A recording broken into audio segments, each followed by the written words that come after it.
Your physical wellness is affected much more by your vibrational balance than it is by the things that you put into your body.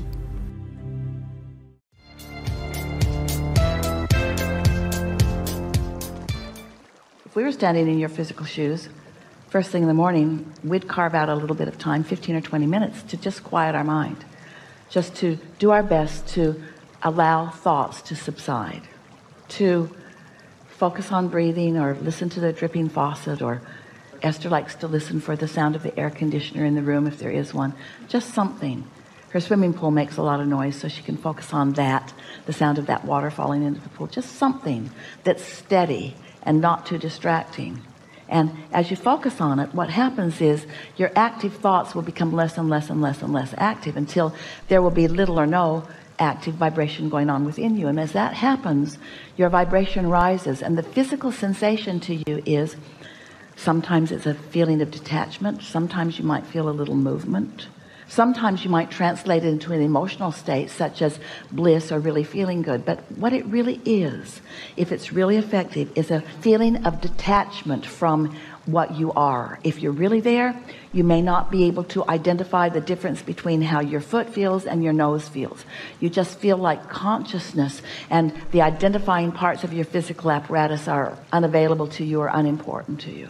And if you achieve that, let's say you meditate for 20 minutes, meaning you set that much time aside, and you only feel that way in the last minute or two, that is enough. You've accomplished enough feeling of detachment that your vibration has been allowed to rise by you. And now you are in a different state of receiving. And now everything in the environment that you were already planning to move into, you were already planning to see this person and go there and do these things, everything in those environments has shifted because you have moved into a different vehicle. Everything's going to look and feel and be different to you. Then impulses will occur to you, and you'll find yourself saying things that you don't usually say. You'll find yourself wanting to say, sometimes you'll even say it right out loud, don't know where that came from. I usually am not this bold. Don't know why I said that to you. Or you'll think of a story that doesn't really even seem that relative to what you're living, but it seems like something important, and the impulse to tell it is just undeniable. So you broadcast that story, you offer it into the mix, and then something comes from that that leads to something that leads to something, and there you are, fully witnessing with your eyes, your vibrational eyes wide open, the trail that you are following. And so this all sounds, to most of you, we know, a little bit like, then I went over there, and then I went over there, and then I went over there, and then I went over there, and then I went over there. But we want it to sound like, I went over there and it felt really good, and I went over there and it felt really good, and I went over there and it felt really good, and I went over there and it felt really good. And I went over there and I met someone really nice, and I went over there and I had new insight into this, and I went over there and someone said something to me that they never said before, and I went over there and I said something to somebody that I'd never said before, and I went over there and then I remembered something that I hadn't remembered in a long time, and then I said it to the other person. I said, oh my God, I can't believe that you're saying this to me right now, because I was just thinking that same thing. And then you say, oh, we're getting a confirmation that we're on the same vibrational wavelength. And then you say, where have you been all my life? And they say, well, where are you in all my life? And then you kiss, and then you go off and you live happily ever after together. I mean, things like that happen all the time. Now, we sort of fast forwarded to the place that you're really most interested in, but what we want you to really feel from this is the way your life is unfolding. And so we want to leave you with these universal, non-physical, inner being mantras. This is what your inner beings want us to say to you right now. And they find you, for the most part, in a more receptive mode than usual. So this is what your inner being wants you to hear from them. And maybe it will be easier for you to hear it through Esther's vocabulary than through your own mind, but you'll be hearing from all of us personally if it is your desire. You are in the exact place that you meant to be, and nothing is off schedule.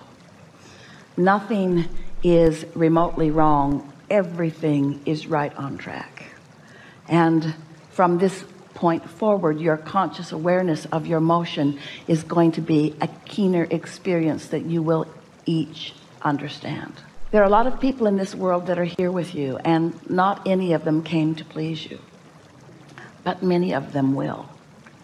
Don't let them suck you in to forgetting what you heard today and remembering what you learned before that doesn't serve you. Don't look to other humans for your harmonic points. Oh, you're going to find a lot of them. but look to the source within you who will lead you to the humans. Because if you let source lead you, then when it comes, the two of you together will experience the power of the co-creation. You're already doing a lot of that, but you've been doing it unconsciously. You are on the brink of rapid unfolding. The money that you've been wanting is ready for you to receive. Don't freak out. Don't panic about it. Don't take score about it. Just notice it softly. Notice the subtle ways that the universe begins yielding to you so many of the things that you want. And nothing is off limits. You get to have it all. There is nothing that is off limits. Your lover is ready for you. Your money is ready for you. The environment is ready for you. There is nothing that has gone wrong. There is nothing in the world that you need to worry about. There is nothing that you need to push against. There's no place that you need to maneuver yourself to be in order to be at the right place at the right time. You have all of the understanding that you would ever want or need to have in order to consciously be the receiver of all of the things that you've been asking for.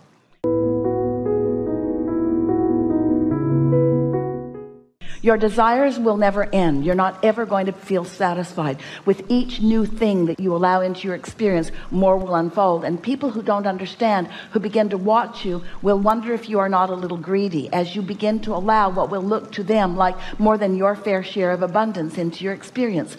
Abundance of good friends, and abundance of good times, and abundance of the things that you've already identified that are wonderful about life.